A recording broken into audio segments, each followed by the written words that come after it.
ke lea li se senga. O le whaonga inga fui li ke mi o whaonga kārengi lau langi. O ke minge li kusinga o pese kaule li ima whaare nganga. Ia o le au wakailoa. Ele mwhaionga ko kusia se pese ia ka iroko i ka mangaku mo kai ka mago pau. A pio le mesa ia i sa a kong sa so songi le li ngor kārengi pio karai e su o ka ngua. Eli kūrunga. Mu ya ale lau lo ya sa so songi le i kemi ho ka le malelo pela le o ke kemi ele fa ngo fie o le me kusi pe se lunga no sunga le nga pai yo a fa pe ya o le me ya ka nga kusi le ang pongi ma ka lo le ri yo le se senga nga o pe se pa le nga ma pe se ala la I ke mi ku fue a kongu e whaingo fie isi. O lisi foi lai ku ia kia uia. O meo whaki a. Wai o whaanganga ia uia laulangi sa o whaanganga i whaki. Ia a leo ka saulo. Ia ka kalo i leri a mingi. A mingi whaki. Ia siri e ku lo mere sa i laulangi. Ia pēra o lau si tingar kia maa whaakanga mō mua. Ma te tau nuu waro anga le sa o sa wau sa o loku si tinga au a sempi owi. O ia mahata. I bese hoi le o le laulangi fōu. Ia ma le sia pese hoi ia. Ia ma le ma pese ia ke le anga i pese nga le tau nuu waro anga. Lo wai ngai wha ma losi. Kasi nga pese le hoi kalongo mai le bau te salonia ia o fia me a mai nga pu ia fa kai le li al kalo le li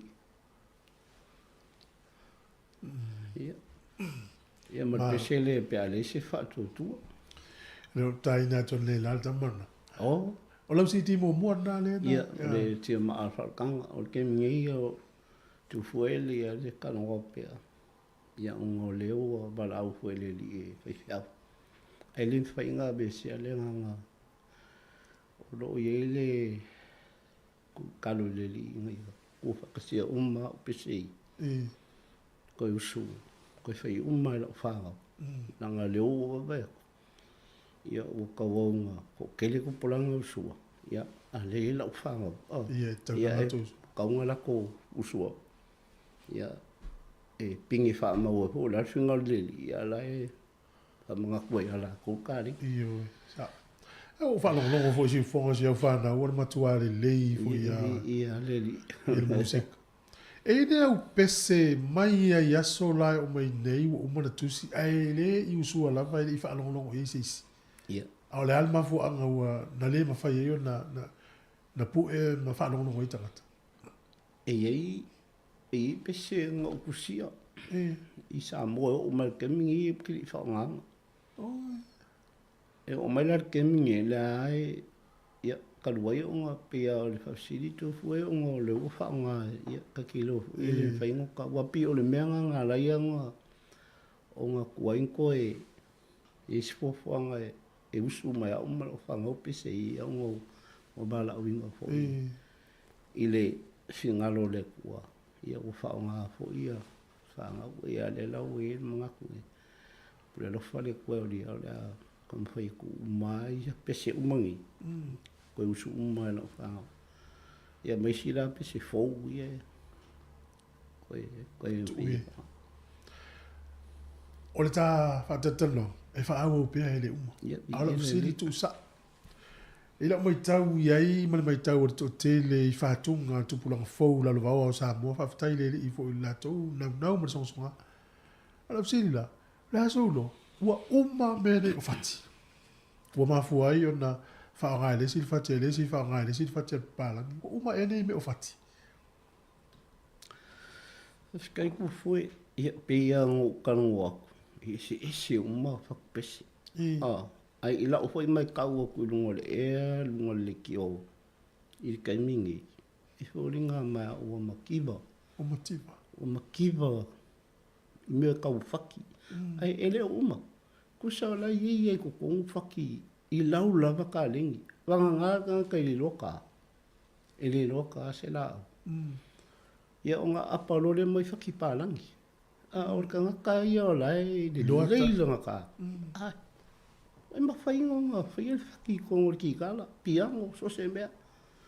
Ai langa piu o whanau lango ki re kupulanga, ki le lopala le mafuanga. Ai o ngā ia maua se mea whawhingo fie.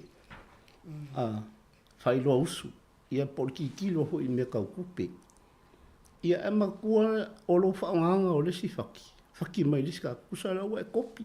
Ia, kusa o laua e whaia le mea ngā kinga ina I lisi. Ai o lo whaia o ia le mea o laua whaki fōu. Kufue, e o mai a le wala o le le o whaonga inga e sisi.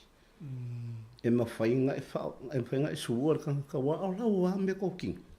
Ai ne whainga e suua ia kanga kare pia whalongo me o langa whaki. Ia suulo e lela sau me whai wala o le whaki o kanga kare. Ai a whaia o laua whaki fōu whai mai a kalu le li I pole ase. Ia ele whainga. Ai ki fia o e wa o laua me ngā whai. Asa. Au whanau nongo nei tau whātunga ia so ia utou mātua. Ia. E te whiu e mate le winga o le pese. E lai lilo I tau tonu le au wile le pese tupua le tau mate o le lo loto upu tau te whaunga ina. E fua le te min nei. Ia, tu lau lau whatu pese ranga le sa ta le whatu pese. Peo lau e mai toa tate tia mai a le winga o le pese o lai whatu iai. A mai sau fso soani mo lau whatu pese lalo vau le tunu u ma lau tala vau fso soani mo la tau I le lato tale. O le kālingi le o se kama I mea kufue. I ki li. E ri I whapea ngā au mai, whakanga au mai e le ri le kālingi ma le mea rwha. Langa o ia ngā pōa e mele kālingi. Ia le ka keiro o mare mau, ia kusa au ale ngā au hori kangua. Ia, maari. Kau mo whai e whai. Olo kau angai whai. Ia, o le kalangoa mai fo inga o lau ki ka lei au e ma o mai mga whauwhaunga ma whaki. Pe ia ngō wheaku ia ranga isi o maa wala ka whaupese pe o au ia o le isu e lau ki ka la. O la wala whaukuanga. Sa por sa o leo lau si. Ia, o sa whaukuanga. O la wala whaukuanga mo kupulanga. Ia ka mo whai e kuku I le loloko. Kuku I le loloko le upenga pe au le kala kusipa ia lafo le upenga le melo loko kele ia ka foi e kuku le loko lo ma fo fo fingo lo kaling a mai faki se o le me fo lo foi e le se me fo la lo la e me fo e mai le ku e ang fo tu fo salo o le kaling o fa nga me amba masa wa anga le ai da ka lingi le lo ko ye sa o le ia pe o la nga nga o fula ke ma mramba ia pesi e le fainga fa makala e si upu nga wa o fainga fa makala nga wa fo on kusi ia ma mo si le fia ma ma fo le ku ia pe le nga ma ma fa a mesia ia o la ku fi ia pe pesi Malo. Ia leli. Ia, le tiongi, mo le tūna whaftai tele langa mōru teimi le aso nei po le tā whatatanonga, te loa e fua lawe loa wanoa e, sa tato e whasoa, tele le oa maltama o ingo au pe senga mau whatunga ia e fia tutu loa le polkalam. Ia, o te whatu loa mo whaamalia tu fo I lausu. Te loa I di pese e whaingatana e whamtalina o no le tūlanga le wei ai. Ai, ona pio le po e mainga e le atunu umala le au whaalongolongo. Ia lato I loa moni le winga o pese mani pufuanga tusi. Na lato I loa ilea ia le tāu o whātunga whasamo. Mo le tūna whaftai tele whai amsu I le whionga le pule e mani tato whenga iwa. Kaida. Ia e mai sau nonga muli mani lo whaanga. Ia e ta tere I whato wha mai a tā por kalame. Ia ona whaanga solo tu leo sui whiwhilo I le tia maa. Pea umata tu talfo. Whaftai. Lau sunga tu fue sunga le awa kuloru suafa. Ai. Sunga le li pule ka hori kio sunga ya. Aka masanga ia bese foile au onanga inisi fo ku whawhinge mauso. Whawhikai moro ua bango, e moro koilenga whawhikai, I ele mau fua ai o le nganga fia ia o le ua. O se bango e whaailoa koe fo ile. Ma malu ka kua kungu uia kulanga fo lo ia ingi kalingi e mungi a o loa kausanga o ka kusingi pese i ka fuinga i loa ma pua anga ma menga fuai ia fa malulu fu se upu sala ia oia la fuingu le ai ngai popoar ka kai selo natu yama ia fa te tele mo le avangoa ia mo le koile nga fa kai ia fo ine fa fonga ka po ia tato tunu sa mo ia a ko ngi husi sila la ko o mai ia ka peloa ima tata no ni fo yo pese ia mongi lava ia ala kam fai lava fa soam fa mkalangi si o pese ia mo kala vole ma ho fo fa mkala winga wis pese ia o wis pese ia e mo ma fo anga ia fa kai tu fuela usunga le wa ia molo wa ngo ni anga lile ko molo malos usunga di pule musila fo nga lenga ia fa o fo kiu ke ka o ia wa fo tau tu ino tato no ia mo kemi ia fa so fo ia tai ia mo le atu nga fa time toi fa malo tu le sunga fa finga nga le tu ngie fa tai tele la mo lo tai ia la fa pe yo fa ia mo ia fo ia mo pe so fo la lei so fo tu mo no fa lo mo le kalesia ia o nga lu ia ai fa tai mo le tai ia fa so fo ia mo ia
Ia, te whaatala whātu le tātou tunu nei teimi o le tai hau tu es fulma lua minutu tu neo na tāleu li tu lai si fulma lua. Na wata ulunga atu wha poponga le naon pongkalai mo wha malom whātunga ta noa tori sunga le li o ia tu fufiso. Ia, ma le sunga wha whiangai ngā pasta le atu ngi whāfo au lalo. Ia, o le tia maa, tamo tuai o le tia maa. Ia, i le nei fo i a tai hau. Ia, le tātou pongkalai le nei a so lulu. Toi mole le ngā whaafitai. I le foi por kalame tāua tātou whaalongolongo foi.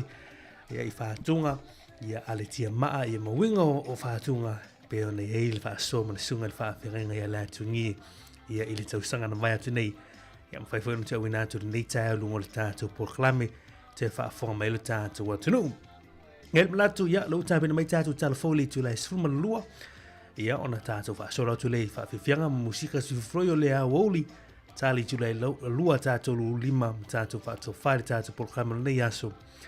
Tali tu lai tasi tātou wha mawai lungo le tātou wala leo tasi ono tesi mara tasi wha mo a mone nei lama i aso tauli tu lai lua tātou tau tua wha waulunga le Facebook ma le YouTube i le te au le tu lai tasi i le tae nei ha i le awoli nei al pisanga nei ma le tia maa pao o le pea ia i le sio maa tu maa lo faleata ia tau lunga soi fwoi ni vaenga o le tātou porklami tui te liu mai tala fau ma tātou tana mai Samoa i le nei tae au.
musika mai ai masi au te nina mai lau na tapola vai lima ke ai fo i si o mi vangiva e soi fuanga fuaka ngaka kele se po male au ele koe bau se balele sili ai lo o nga fa ko kele ia fai lele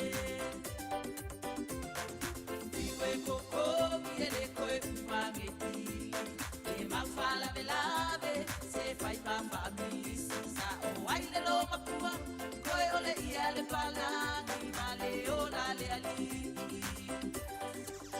ai awale le besi besi si waka fake fai male se ale au na fame mama iro se kalima la ke mai ka kokole mala fa ko e ina se le singa unia ila kui mai la ole musika mai ai masi au te nina mai la me tapola vai lima ke ai fu i si o mi vangiva sa fu i le mapua e ko tu sale malos kama i fe a falo mo ole ao ai akala go kama ma o kala pepero e ai masemo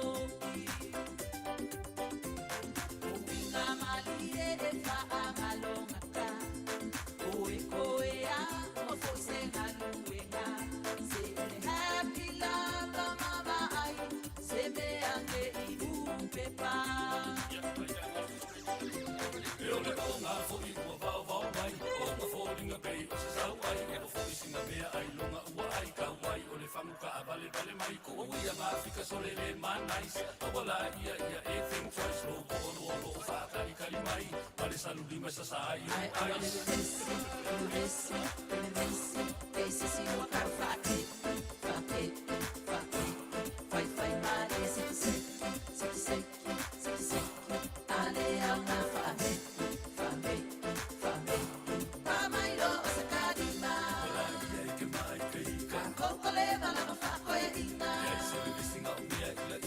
kui mai la ole musika mai ai masi au te nina mai la me tapola vai lima ke ai fu i si o mi vangiva awale le desi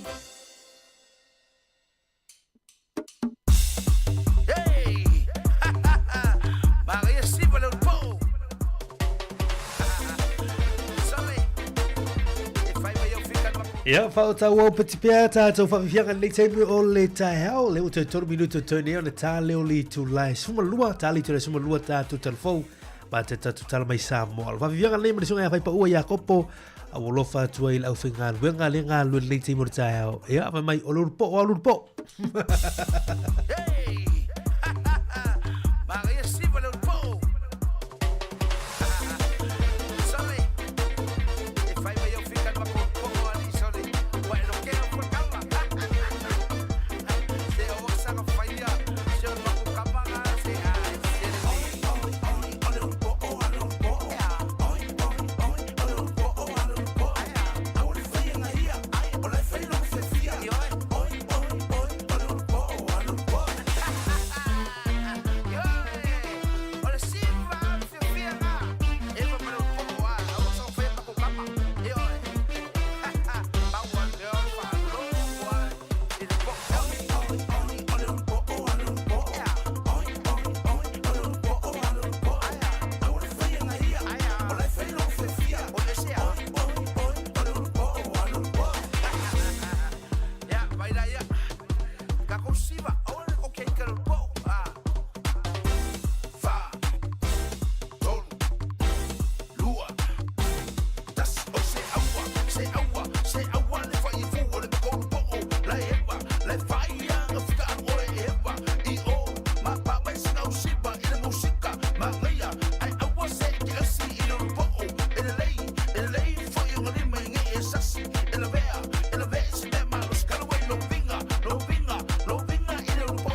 Ia, le nao lo po. Ia.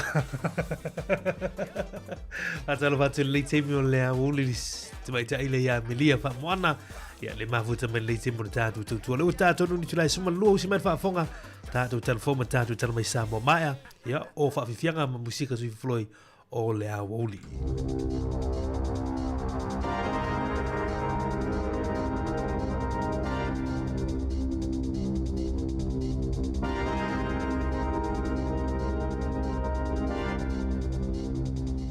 Tui whaatala whaatol whaapoponga o talafong ma le si ufonga le laumua mo le nei a wauli.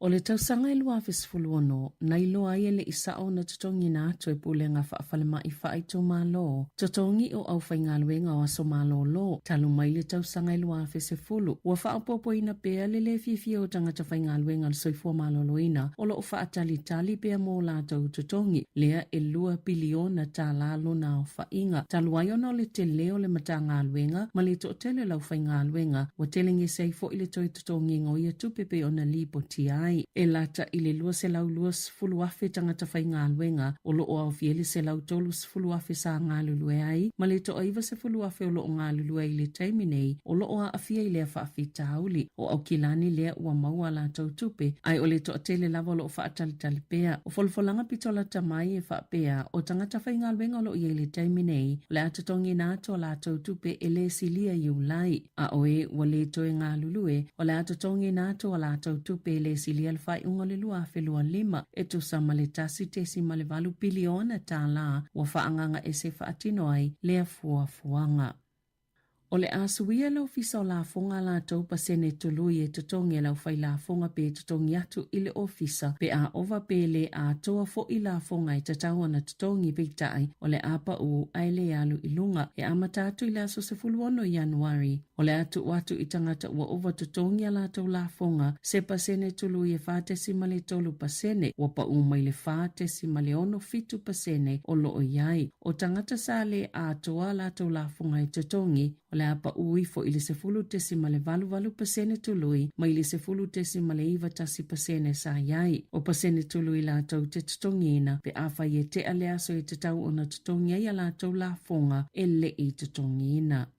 Ua fola lau fisa o la fonga o le awha o ngā le lua se fulu iwa miliona ta la wha opopo ila na pakete e sa ilia ile au whai la fonga ile o wha amalia ina o la tauti ute e te tau na wha atino ina. Ua wha ilua i wha maumau ngai o maile taiminei o lo o mamau atu a la tau wha atino ngā nai lo matati a fia au sia. O lo o fuafua ile o fisa ina ia mau se isi ono se fulu tolu miliona ta la wha opopo i tupe maua. Mo le tau sanga wha le la fonga o lo iai nei i se au wha inga e tasi tesi male o tolu valu biliona ta la. Sasi itia mawalunga fo ili tino i tupe na o ina mai ai ta la fu wa te ama mao le taimi sa tatau na tutongi ai e tasi tesi malilua tasi tolu biliona ta la na o ina i tutonu o maasina i tolu. Fa atusa ile iwa se lau se fulu fate si mali tolu miliona ta la ile tausanga i tuatu. O tangata o lo o au mau i fafo o lo o iaia lato ai ta lafu. E lata ile lua se fulu miliona ta la le tupe na mawalunga tuai lau fa inga na o la tau tutongi na maliloto malia le tau sanga ua tuana i atu. Na whaalia le ofisa o le totele lava o tangata o lo o sa o le whaatinonga le tutongi ngā o la fonga. I le vāu iulai ma se tema e iwa fitu pasene o li poti o whaamaunga la fonga na whaaho o atu i tutono le taime te tau na whaaho o atu wai. Ma le iwa ono pasene o la fonga na o ina sa mawhai na tutongi na atu i tutono le taimi whaatu langa ina. E to o lima tangata na manunu ai se whaalavlavi tau taawale Waikato i le State Highway 1 i le tae o na leila na taawai leo e luani taawale na ofi se whaalavlavi i bia rere beto sa o le afa o le lima i le tae o na leila. E to o lima na manunu o tinga ai na peitai o le tolu le na mau tutono taawale na mawhai o na ave esea. O le lua i leo whaalavlavi o ngaonga i ia vaenga o mga alai i Waikato ini nai masina o tuana i atu. O le masina o Novema i to tasina mali o male to se fulu fana manunua ina ua fetau se tama i pasi sa yeini to risi mai fafo manisi ta avale se lua o le whaalavlawe na tupu i leito i mātu o le awala e lata i Hora Road. Ua wala au le vaenga whaopwhaia le leipa, ina ia toi whaopopo le taimi whaatapula aina mo finangalo whaalia I winga I le pili o le Treaty Principles le ai whaaulu atu I lunga upenga o sota inga, ona o li ipoti winga I whaafitau li na whianga I matangata I lunga o le upenga ta whailangi na ua whaaulu o lato finangalo whaalia I le aso muli na li ipoti ele le ito New Zealand I whaamatala ngani si o le atunu o na whaaulu o lato finangalo whaalia po submission se winga I le pili. I le po le aso ngafua ma le aso lua e whaapea na iaini mea si sepo ni whaale tono I le te konolosi au whaaulo atu o lato finangalo tusia o le taimi e whaangata I nai finangalo umai fia whao o atu po o submissions e a lato I lunga upenga of sota inga o le toi tasi le minuta I le se fuluma le lua le vailuanga o le po le aso lua 5 Januari. Peita I o le taimi whaangata ina mo pepo ua mai a ona lolomina e te tauna o atu le itu lai 5 I le afiafio le so ua whao o atu I le palemene na whaalia le so upo le leipa mo atina e Maori o Willie Jackson e tala whea ngai le toi whaapopo se vai aso e te tauna maua le avanoa mo tangata umo New Zealand I le na o Maori e whaaulua tuai o lantou finangalo I winga I le Treaty Principles Bill po le tula fono tau whaafia le malo I winga I le toi whaatulanganga o le anganga autu o le whea ngai ngai waitangi o se pili matuata o tele tangata na tite e iai le na maafoi le solo tele po le hikoi na awa I le whaitau fia se fuluafi o tangatanga I atu le mauto le palemene I le tausanga na te anei e le komiti wha palemene le Justice Select Committee le whai unga e toi wha opopo I le aso I whaangatai finangalo po submissions I le pili.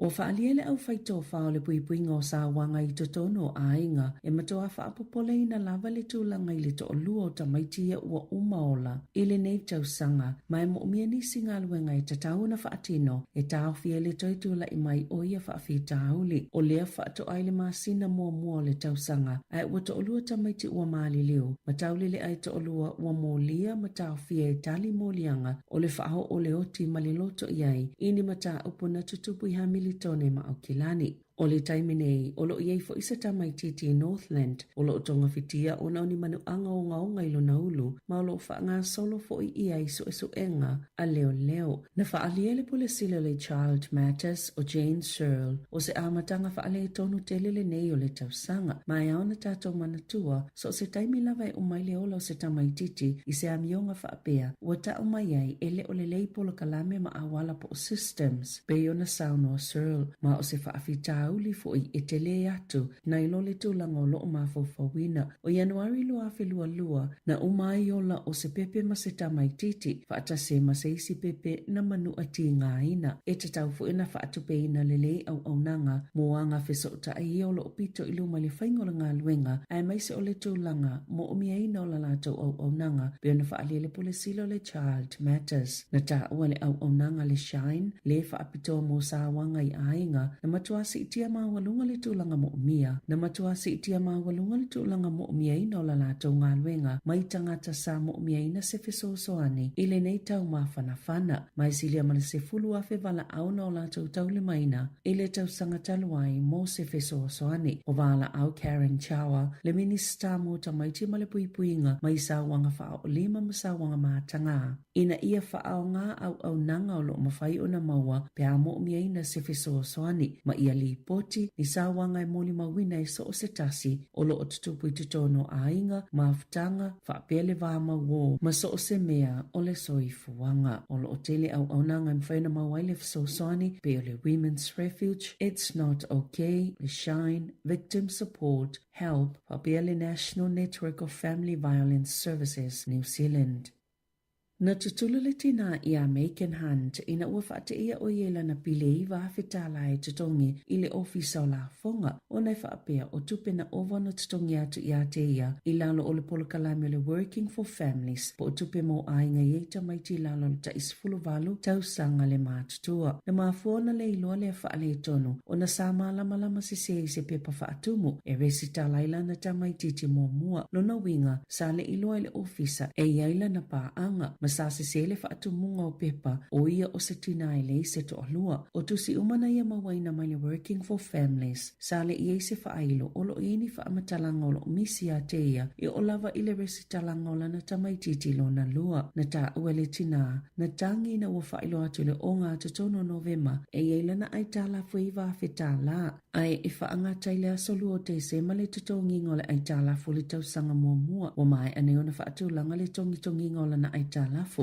o lana faamatalaga e te tau ona suia le faanga solonga o le polokalame ina ia faamanino le lei i mātua fou po o atonu faamatalaga ia ua lafo atu ia i lātou. Na talo sanga le tina mo faamaumau ngā loa ia e ala atu i le Official Information Act lea na faailo ai o le tausanga faale lafonga lua filua tolu lua filua fa e fitu se fulu fitu afe se lau 5 se fulu tangata na ova ona tutongi atu iai tupe mo le Working for Families mai tu sale mal se lau fas ful fa miliona tala sa tele lava ina ilunga atu ta ivalus ful fitu afe pela talata atu lava ile se lau afe leo fa inga o tangata na ova ona tutongi atu iai tupe ata maiti i tutono tau sangata ita se faya na mua atu na faalia ile ofisa o tupe maua polo ofisa o la fonga o aita alafu ile Working for Families sa lua se lau ono siful tolu te simaleono ono valu miliona tala ile masina o Novema o pa uma ile lua se lau valu se fulu miliona tala ile masina o me peitai na matoa mawalu ngato na ilole se lau ono se fulu lua miliona tala ile masina o iulai lua afe lua se fulu.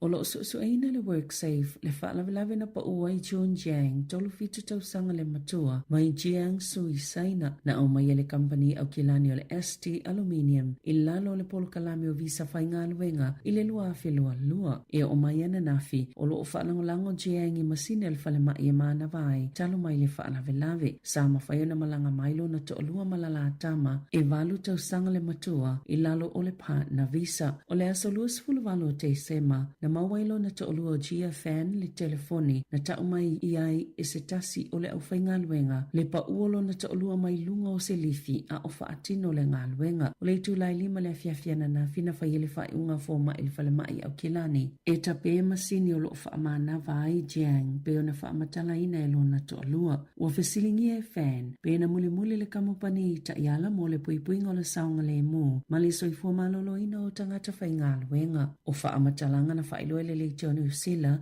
e tu sai ma whaamomonga se ta vale le whale mai. Ele i whaiese pūlau po ni mea whainga luenga mole puipuinga. E Chiang, ele taimi na taunu ua tuwaila latou au nanga. Sali po tie se so upole St. John, ele ma whaiona latou whaamaonia au ili ilinga o whaamatalanga ai oni whaafesili uma e au ona tuina atu ele WorkSafe. Ua le talia ina le tau sanga David Rata Beckley o kalai estete, whaatolu tau sanga le matua, e waweo na maangalo mai le whale pui o na wa afianga e o ilana whanau e to asfultasi. E lua 5 tau sanga o whaie Beckley le ngao i whale o loa, ma isi soli tu la fono, ma e se lau wono se fulu tolu na molianga, na whaamaonia i whaamasnonga. O le masina o Februari lua afe lua wha, na whaasala i le whale pui mo tau sanga e lua ma masina e wha, o na olo na whaaleanga ino ni mea tau tino, ni tau whaamata amna te whaao o le oti i se tangata, whaao 5 i se tasi o le ainga, whaatasi ai mamolianga se fulu tasi o le ngaoi. Ua whaaluona tūla i luma le komite o le palola, i le masino aperila masete malua whelua wha, masate e naina uma. E toi tūla i luma le komite i le masino o me, sa i fo i taimi na muso i Beckley e awai i polo kalame, o le ola toi fuata ina, e ono whaamalo se ati lelo na tiute, o ia o le matua, pei ona li potia hai. I whawhata New Zealand, pea male se laulua se fulu ono le whai numero o tangata ua whaamawina i le taimi nei, ua maali liu mai le mafui e ono te simale valu. Sa luluina i au vai maunga o tipeti i le asoana na fi, peo na whaailoa ina le pulenga saina, na whaaleanga ina le whaitau se lau fale, a na luluina i fo i a ai tuwa oi. I Nepal, Bhutan, whaapea ma initia. O se tūlanga whaingatafu i mo i lato waleini whale, ona o whaasolosolo ina malulu, ma pa ua tu i lalo i fole o po le -6 degrees Celsius. Ma ua valu ia fo i le atili whaatitele ina o le malulu, ma ua atu i le -16 degrees Celsius i le po. O whaamaumonga le US Geological Service e fitu tesima le tasi le malosi o le mafui e. O lo o whaawau ngā luenga la vea e. I Ta'alonga, ua whaalauloina nei ele lakapi Samoa ma le iuni lakapi a New Zealand se taamelosanga e whai ele masino o Novema le tausanga nei. O le atali malo ile manu ma Samoa ile awale New Zealand Heartland 15 i Samoa o se whaatinonga e pātipatia i pele sootanga ile vao Samoa ma New Zealand ile tūlanga o Ta'alonga lakapi e lua Ta'alonga le a whaatino ina ile a taamelosanga o le a solua whao Novema lua whelua lima o le a taaloa ile President's 15 Mali New Zealand Heartland 15 i Apia Park a o le asoto o nai valu o Novema lua whelua lima e taaloa ile manu ma Samoa Mali New Zealand Heartland 15 i le Apia Park o le a whailua le taimio ia Ta'alonga i nai masina o lumana i nei. Tala fau ia ma le si ufonga le lau mua mo le nei au auli.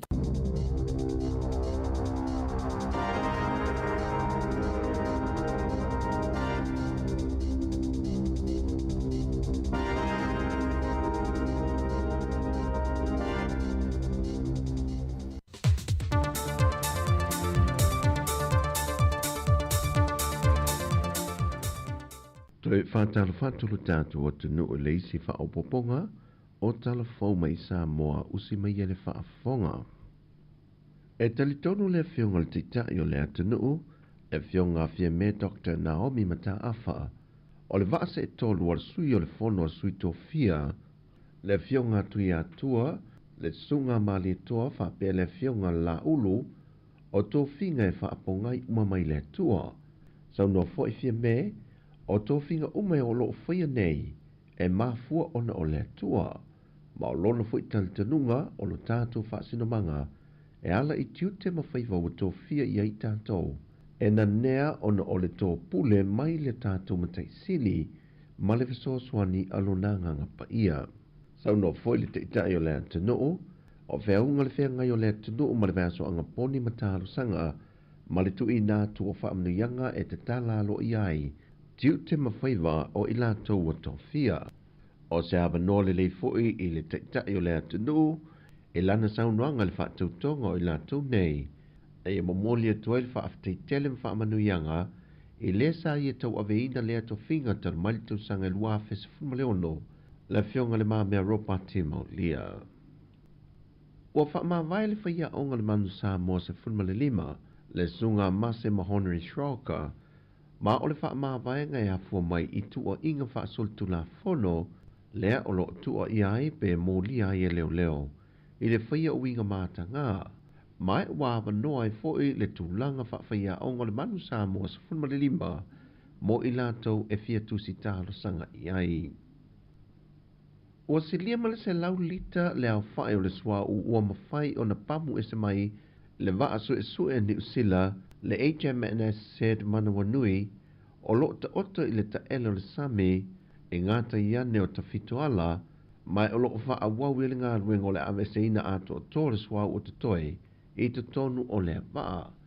O lo iele fua whanga e siriatu loa ma le lua se la wafelita, o le ama whai o na pamu e se mai, o na avane leo le swa u le ua pamu ese, e pamu ine i tani swa u o lo i le wafu i mata autu.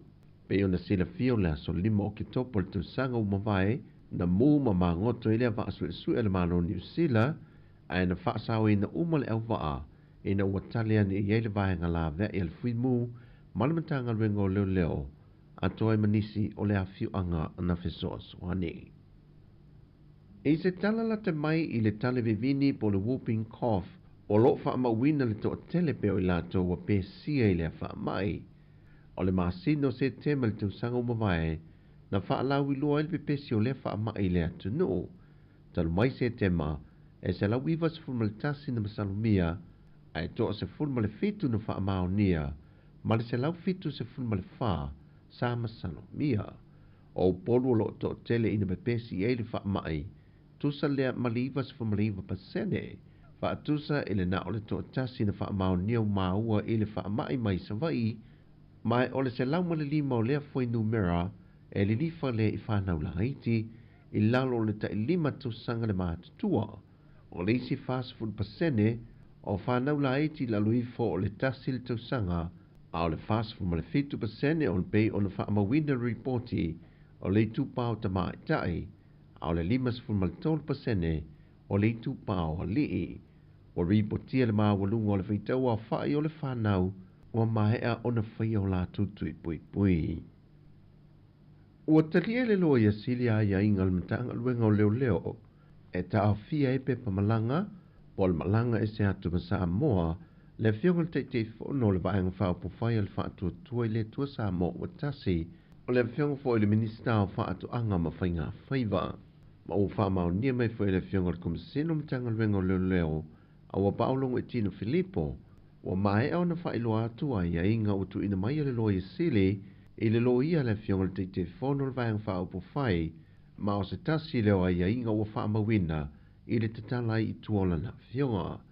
O le asa wharilo le vai ason te nei na mōni ai le fionga la aulia fua mai le maliwa se li te lavau o tu au maletino e se whaalavelave tau ta vale lea na o mai le so e le i maua lava le ta vale ma le ave ta vale na a fia ai mamaliwai le a li i le tausanga lua a whelua se fulu maltasi. O le vai aso nei na ripotia i le autu stala le whaai unga le fontanga le kapeneta e whaapea ua sauno atu le fionga le teitai o le atunu ule tamai tai pāle mia i le teitai whono le vaenga whaupu whai wa te tau ona sile sile wha ma vai mai lon to finga ona o mōni anga wha sol tu la whono o lo tu o ia i leo leo. Pei tai wa tali mai le fionga le minister le wala au le autu stala e le mawhai ona whia se mea whaapea se ia whilua i le vaenga whaupu whai po le whaafale tui. Mai se ia mai a foi ia fono tanga o lo whaanga solo le temi nei e le ngata le whaafalitui e whape na foi de kapeneta o le toi whaia leo se whailua i ngā loa ia ma le autus tala. O tala fawio le nei aso manuia tele lo tātu atunu wha soifoia.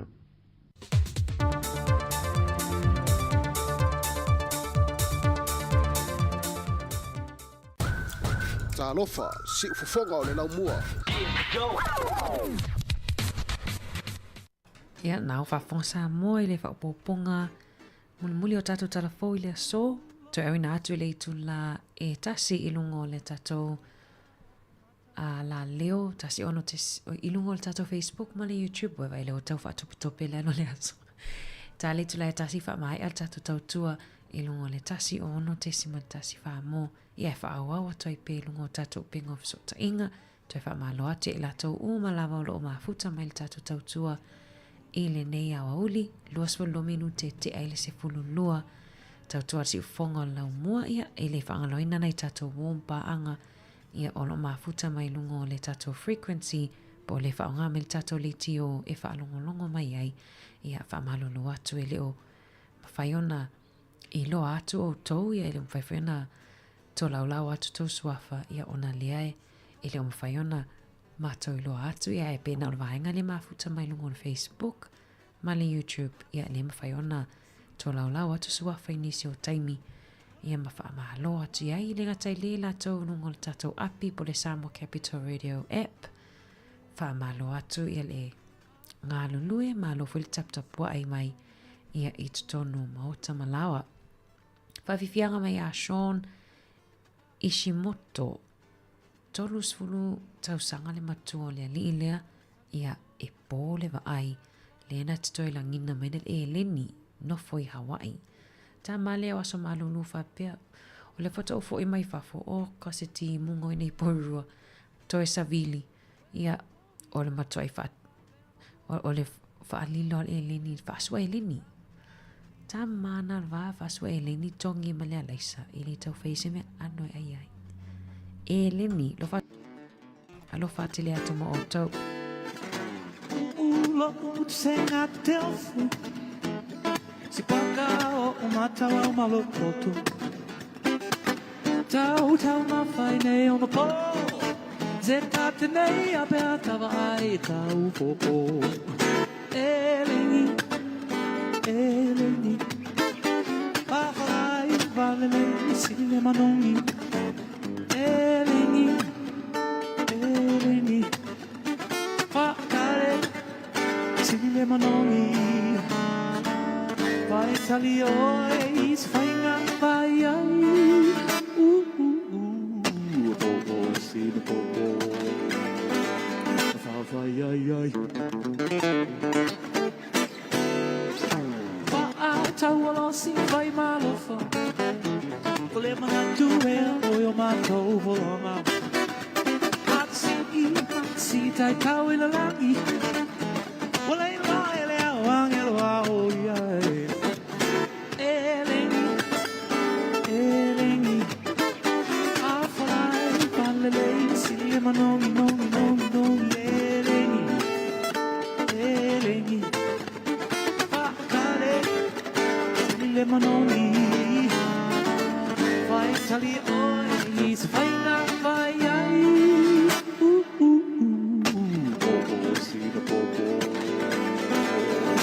Ai, ai, ai. Well, povi massimo fa per ma può. Ele canta le tau dai di usa. Tau mama fa, il au mama fa. Vi ai tata te ata trosia mia pa. Eleni. Afarai balele, sile manoni non. Eleni, pakare, simile manoni, vai sali oi, dis vai ma vai ai, popo si the popo, vai ai ai.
Lilo Maia vai sau ni folau. Lulu au fulu apa au ma fa au li o lau au. Fa asisina sa Lilo Maia vale vai a sa falele taua. O pa lau li o tama o leu a mea.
Vivi ingo la fio anga ia por putano o vai loa I palauli pe ia pe ona pespese toile tamale o weino ia o le alo ia poli rua ia tamale o weine moa la ai ia tafa maloa toile nea o uli tatono ia nawa alo fai o fai tata tonu I tamaftanga pasini nga malosi foi ia le la tala foi mana pongi mamari le to lai fululua ia ai malo lava malo le on sai malo foi le mai mo mai nungo tato ala ata ma so se upinga so ta inga we maua mai le tato tautua nungo le tato tasi ono te simantasi fa mo ka malo atu tina ia lupe manoski le mafuta mai Sunny Bank Brisbane talo fa Australia ia le foi tato Australia le sini le mafuta mai vitu lua sua tafai malo mafuta mai sini Australia aftai lava Australia lango le sto tama Australia le tau sanga fanga io ia le oi nei au kilani fai toi foi fai toi foi Australia te ua taia o toile mato tau ia fai malielo sa nei pe fa le te fa fonga mai lunga la wala ia fai malie ia fai malanga o lo ti munga masavili nisi o vaingo Wellington e kapiti le o toi tama le o tasi ia le fa pe o lo ma nei e susulu ma nei on mata le la I kapiti ia talatua I porirua ia ai o leo la wina tu fa fifianga su fifiloi ia awa fo ile fianga I fo I matau maftanga o le auli to ia mata tu tato peselea e silia sa moa mai le ngata ula band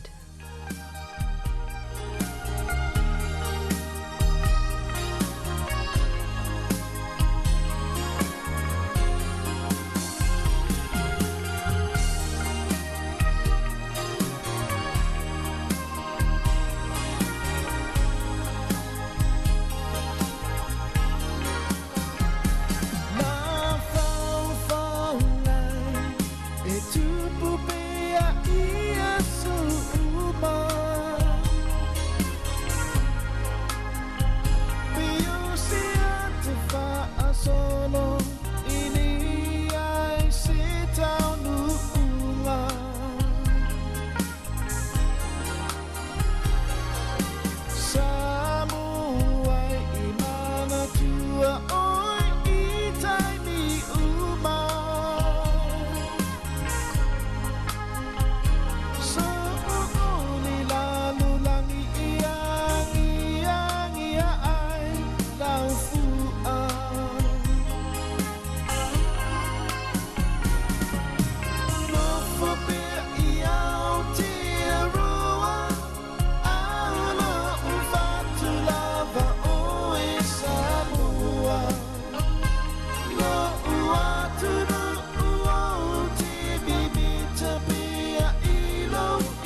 maunga pea whaafua o ni timunga.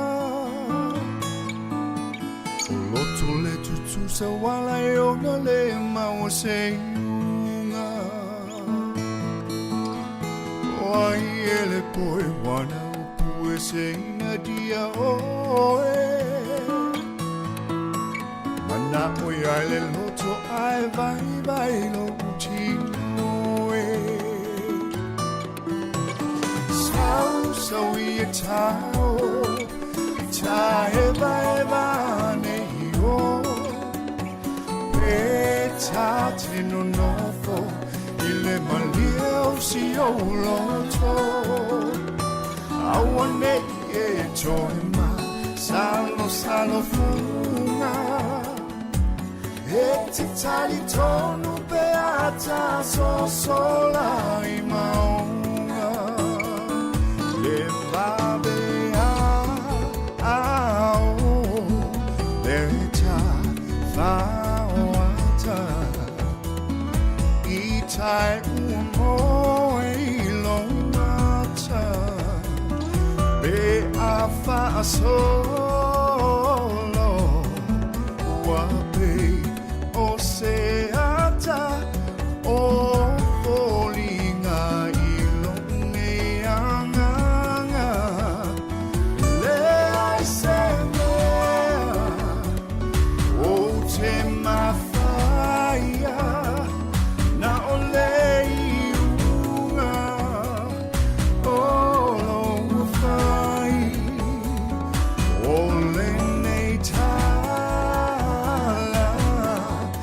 e ma ta utia o ole o tiu o te talia.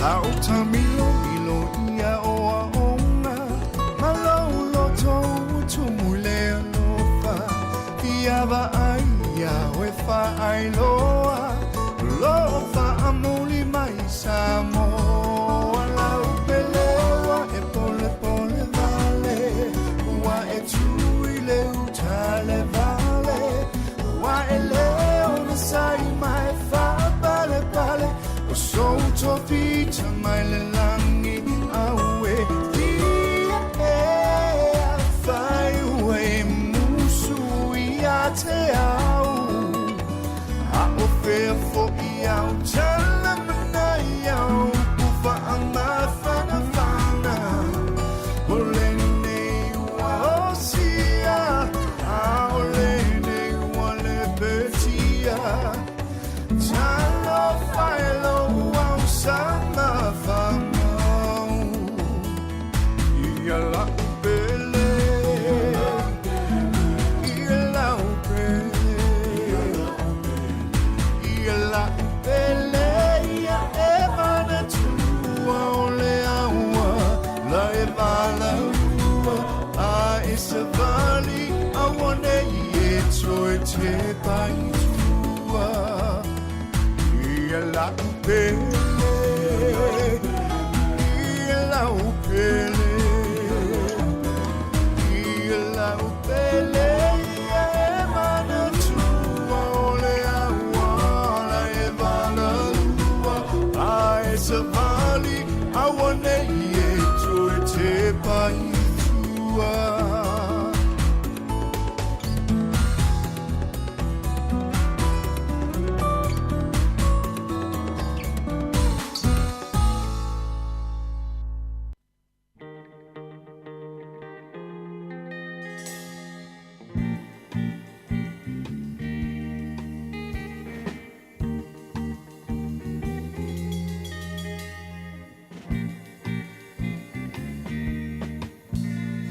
Walu ole po atoa e maua sa umo e ilo manatu atu ya oe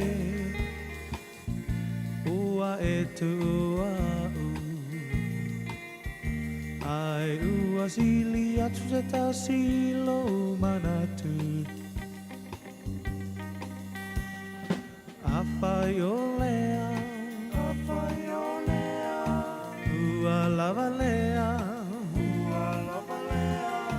apaiua e musu, sau se pai mai se upu, ne te wapei o le tasi upu. Moa moa lulu, niu bulu, asili ona faa pupu. Nei e tongi le moa, ai upulo na apa, ne pei o le tasi muangangana. E pasia, o le ngata, ai pupula nai o na mata.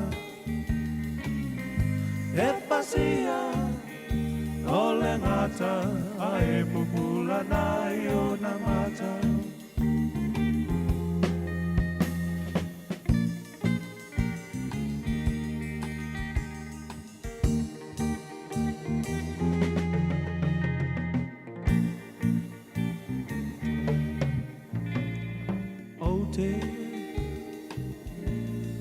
Mana tuaina sa upu ole apai atua e pa amisa misa ai se ale pongai o amafu ai no fuli tua mai apai olea lavalea, apaiua e musu, sa se pai mai se upu, ne te wapei o le tasi upu. Moa moa lulu, niu pulu, asili ona paa pupu. Ne e tongi le moa, ai upulo na apa, ne pei o le tasi muangangana. E pasia, o le ngata, ai pupula nai o na mata. E pasia, o le ngata, ai pupula nai o na mata.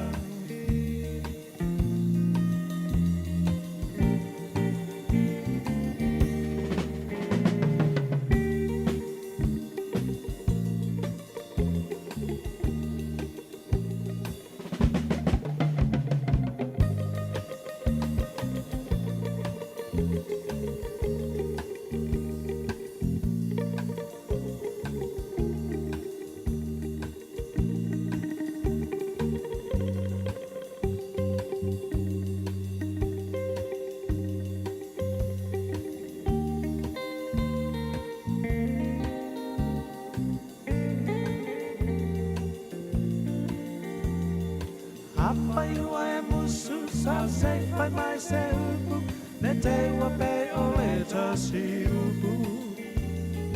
Moa moa lulu, niu bulu, asili ona faa pupu. Nei e tongi le moa, ai upulo na apa, ne pei o le tasi muangangana. E pasia, o le ngata, ai pupula nai o na mata. E pasia, o le ngata, ai pupula nai o na mata.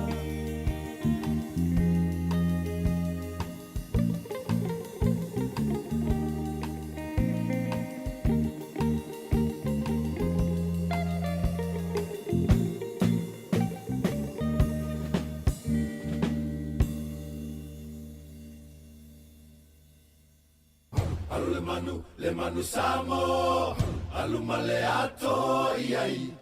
Alu le manu samo, tama to e to tama.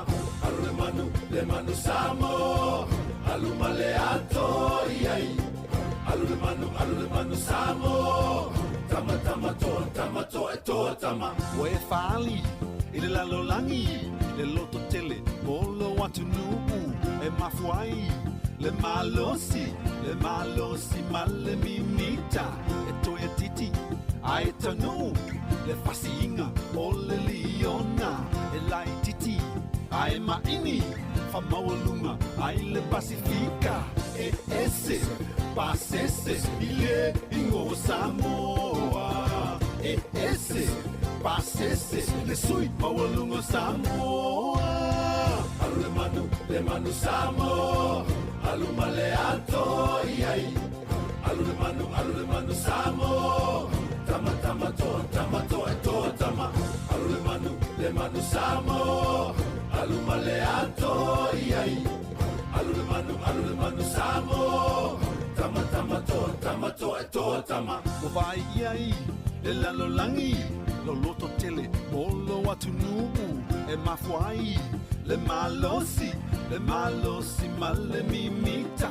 o le melilo o lau te talo o mawai tele o melelei e lai titi ai maini fa mawalunga ai le Pasifika e ese pasese ile ingo Samoa e ese pasese le sui mawalunga Samoa alu le manu Samoa alu male ato iai alu le manu Samoa tama to e to tama alu le manu Samoa alu male ato iai alu le manu Samoa tama to e to tama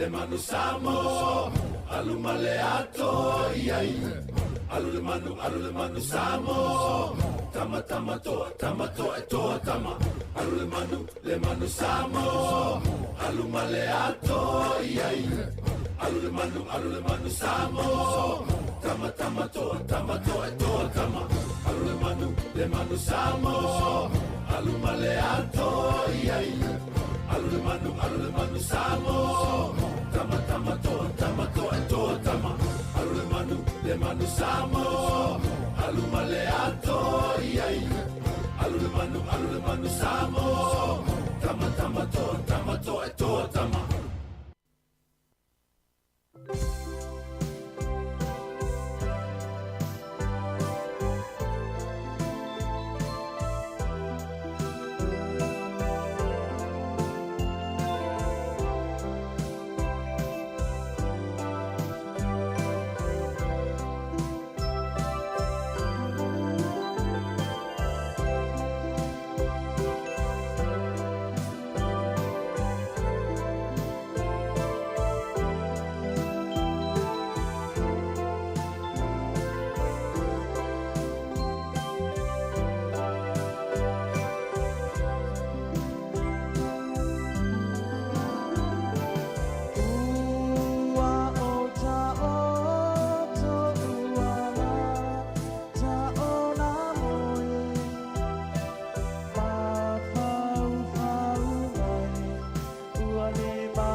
Ia te pa I o poponga e ngatai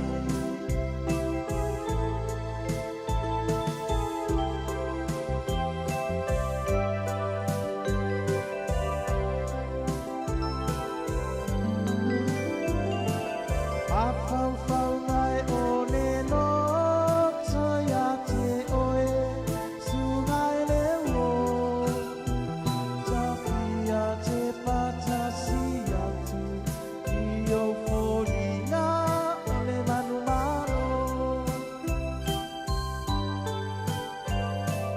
Whawhau ngai o le no tai a te oe sungai le wo Tapia te patasi atu I o whoringa o le manu mano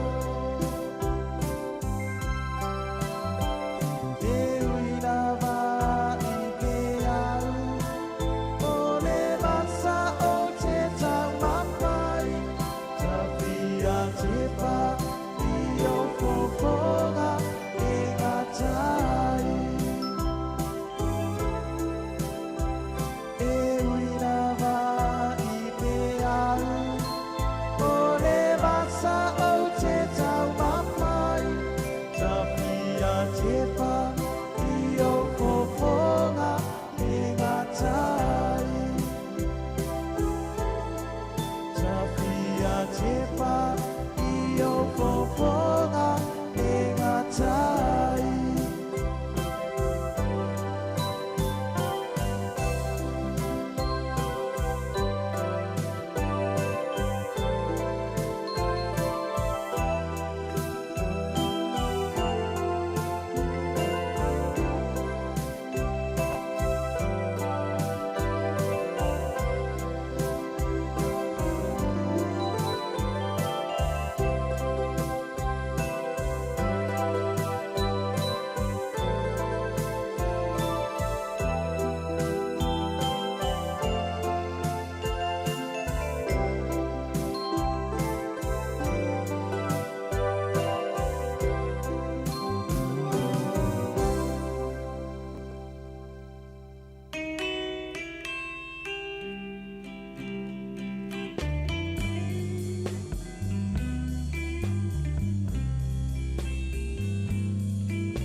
Se io mai ole anu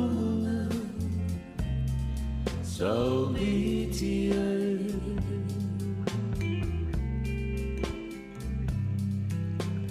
la u pele le fo I o te mana e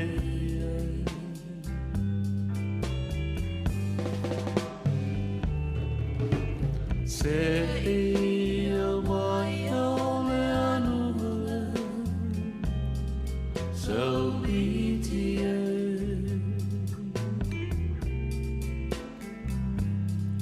la pere o oile o o biti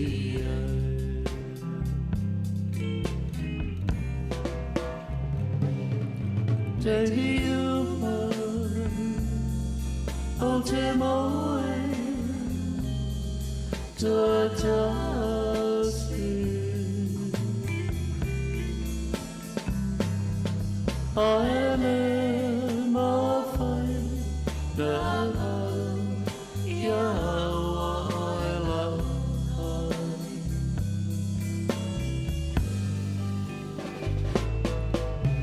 Se io mai ole anu so biti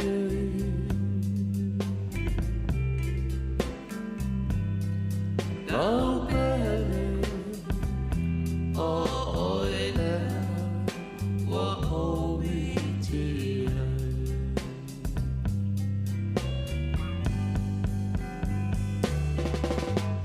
Tai mi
Far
mawhai e upu malosi ma le fetu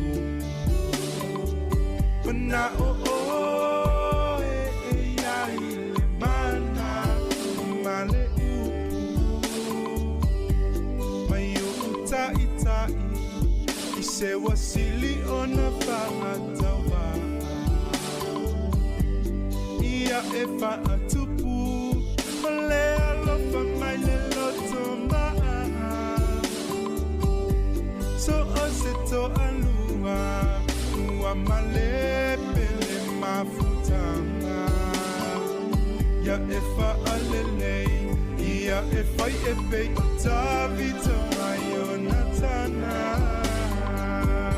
Ia tolu timu I le toapa O le vau ia ola Ia tolu timu I le toapa Manu ia felelei Ia tolu timu I le toapa O le vau ia ola Ia tolu timu I le toapa Manu ia felelei Ia tolu timu I le toapa O le vau ia ola Ia tolu timu I le toafa Manu ia felelei Ia tolu timu I le toafa O le vau ia ola Ia tolu timu I le toafa Manu ia felelei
Ole nei o tumula lo nei. Nei la ole lua funga le me nei. O tau nu oi la le upo le talo. Wafala la masolo amene. Wafala la masolo amene.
Ia e whātutu atu tō o manatu.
Why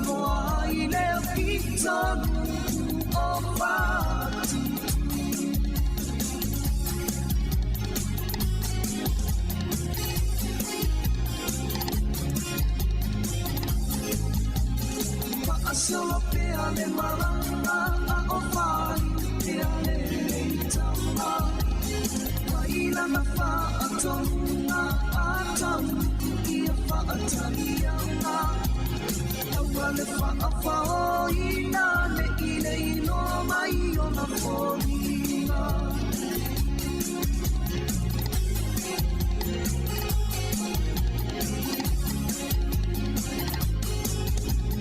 Mahali e toa ua saui mai o le atani la masua Na lilo ilo no fina ngano se whaala vela me o i se wala Tana i mai no le fili na maua ua sono le alofa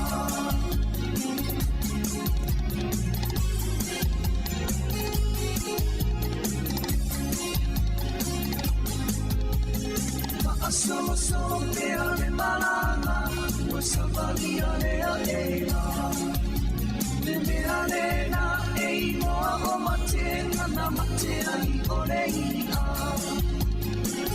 Le malanga ua tuae Isi o ulau ele ele Wa atalino le au malanga ae alu apa ese Sia le whangarone O o ai le tangatana Na ia mawalo tu matilo tilo mawhakase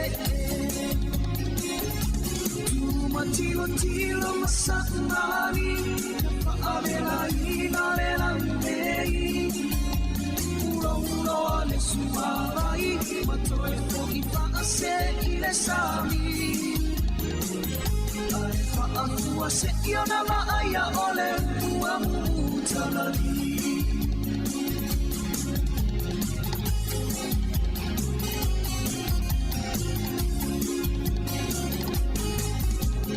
E ai fo I le tasi upu E whai isi o uru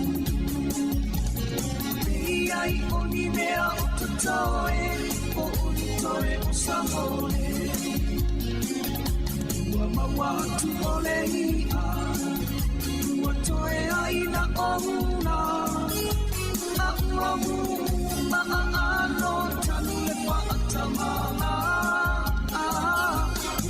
Si whaalave lave O tangata sa ngole ngole A ua sui nei o sano ngelo Unu whaapele pele Tilo tilo masaumani Wa'avela ina le langmei Ura ura le suamai Matoe mo I whaase I le sami Ai whaafua se io na maaya ole Ua mutalari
Le pasa mo amor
Ia sa mo le tunu pele le ni va ngo le au li tu si fongo lo mo lo tu su ton minuto to ne on tale li tu le lua ir manatu ia o tatou tu lata fo te mita o lunga fo tatou tu le yaso tatou lulu lima tatou fa to fa ia il tatou tu mai lava li tu le fitu ia le o tau mai i le nei tu la o le au li mo le fa tai ma fa malo manatu ia na tai tolino o toi musika fa fianga su filo le ia uli ia o le aso timu ne o ita to lo mua ia ata to sai pea mo pea ia fa palinga luenga lo fianga i mo to te le tunu tau ena tato te filo i lunga tato por clamali tu le fitu sunga i le lio fasalonga to ina ia tasi tu tolva pena fo lu so ia me tap mania o le to filo i to tu si fonga lo mo mali tu le fitu le so tai au o tato to tu si fonga lo mo liva yaso mangalo sto tu le to tamali la fa fo mai ia matu te matuatu ia la foi nu le nas fa de tonu poto lava te tai ia se lava la natu yama manu ia tele nei au uli le ia so fi am ngal wengo toil tatu tunu ma si fongo lo mua matu fa to fa se fo la fa se songa samo ile le ia uli